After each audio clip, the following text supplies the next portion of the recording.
दिन तक नहीं चलेगी। क्यों? इसलिए कि इसका जो संतुलन है बिगड़ जाएगा। संतुलन यज्ञ आराध से होता है। यज्ञ करने का अधिकार इनका है नहीं। कात्यायन सूत्र में कहा कि फलयुक्तानि कर्माणि, सभी कर्म फलयुक्त होते हैं, चाहे आप अच्छा कर्म करें और चाहे आप गलत कर्म करें। फलयुक्तानि कर्माणि यज्ञम देवता यागः देवतोद्देश्य द्रव्यस्य त्यागः, देवता का उद्देश्य करके जो यज्ञ में हम द्रव्य का त्याग करते हैं वह याग है। अब सारे कर्म फल वाले हैं, चाहे आप छिपे में चोरी में करें, किवाड़ बंद करके, और चाहे बाहर करें। तो फलयुक्तानि कर्माणि ये कात्यायन सूत्र का उद्घोष है।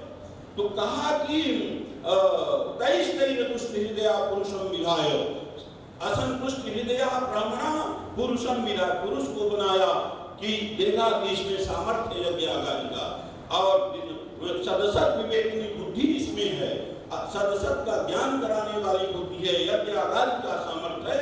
तो अत्यंत मुदमाप देवा, व्यास लिख रहे हैं, मुदमाप देवा हुआ, अत्यंत हर्षित हुआ, अत्यंत वह प्रसन्न हुआ। कालिदास जी, महाकवि कालिदास इसी धारा पर तमाम रघुवंश में चर्चा करते हैं। शाकुंतलम कुरुष्व तावत् करपूर्वस्य मार्गे मृगप्रेक्षिणी दृष्टिपातम एषा विदूरी भवता समुद्रात् सकानना निष्पतितीव भूमि। रघुवंश।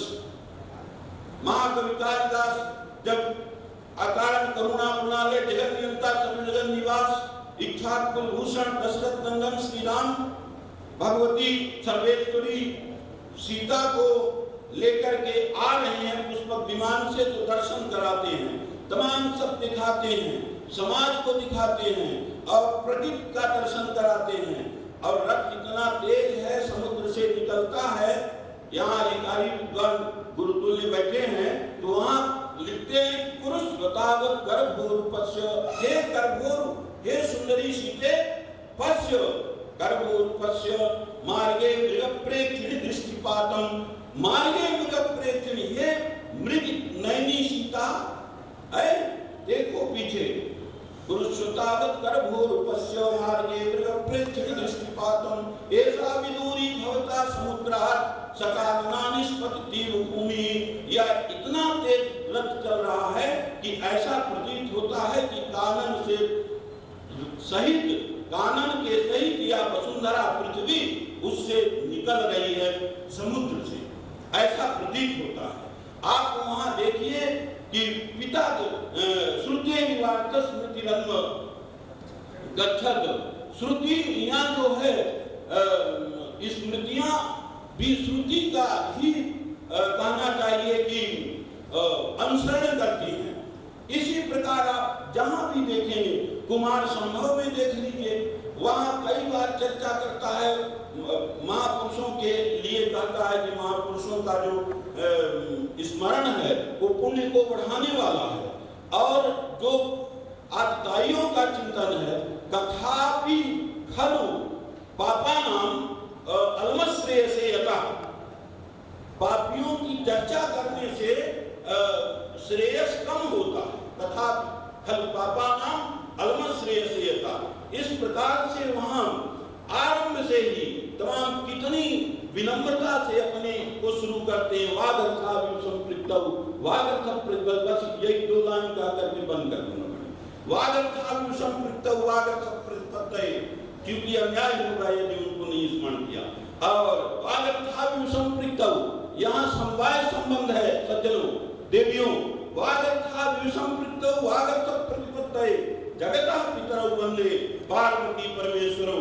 वाणी और अर्थ के समान संपृक्त, वाणी और अर्थ के समान जुड़े हुए। अब देखिए वाणी और यहाँ समवाय संबंध है। इसी बात को गोस्वामी तुलसीदास जी रामचरितमानस में कहते हैं, गिरा अर्थ जल बीज सम कहियत भिन्न न भिन्न, बंदौ सीता राम पद जिनहि परम प्रिय खिन्न। गिरा अर्थ जल बीज सम वागर्था विव संपृक्तौ। गिरा, पानी, अर्थ, जल, बीज, फेन, वाणी अलग है, अर्थ अलग है, पानी अलग है, उसका फैन अलग है, कहने के लिए अलग है, वास्तव में दोनों एक है। ठीक उसी प्रकार से भगवती राजराजेश्वरी जगदम्बा श्री सीता और वह अकारण करुणा ने जगन नियंता सब जगत निवास मर्यादा पुरुषोत्तम श्री राम एक हैं, कहियत भिन्न न भिन्न, गिरा अर्थ जल बीच सम, कहियत भिन्न न भिन्न, बंदम सीता राम पद जिन्हि परम प्रिय खिन्न। ऐसे उन सीताराम के चरणार बिंदों की मैं वंदना करता हूँ जिनको परम प्रिय खिन्न, जो जिन्हें परेशान लोग, गरीब लोग, आर्त लोग, दीनहीन लोग अत्यंत प्रिय हैं, ऐसे राम और सीता की मैं वंदना करता हूँ। वागर्थाविसंपृक्तौ वागर्थ प्रतिपत्तये जगता पितरौ वंदे पार्वती परमेश्वरौ, रमां रामं च स्मरन्ता विरमामि। ओम।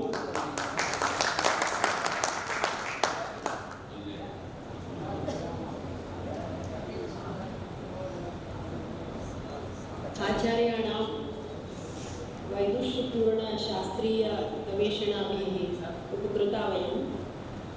वस्तुतः आचार्याणां वाणी सरदयाशयम् सुरभयति। विशेषम् अत्र वयं दृष्टवन्तः ते कवयः अपि सन्ति। तेषां कृते एतदेव वक्तुम् इच्छामि, साहित्यश्री सुरभितमुखी प्रौढभावं गतापि वाणी यस्य अभिनवललना इव अन्तरङ्गं भिनोति, तादृशः आचार्याः सन्ति। तेषां पुनः पुनः धन्यवादम् अहं विज्ञापयामि। अधुना वयम् अत्र समवेताः स्मः। यान् विशेषेण श्रोतुं ये कार्यक्रमस्य मुख्यवक्तारः सन्ति, तर्हि कालिदासस्य परिवारचिन्तनम् इति विषयम् अधिकृत्य तेषां मुखारविन्दात् वयं काव्यपीयूषपानं कर्तुं सन्नद्धाः स्मः। प्रणतिपुरस्सरम् आहुज्यन्ते आदरणीयाः प्रोफेसर् राजेश्वर मिश्र वर्याः।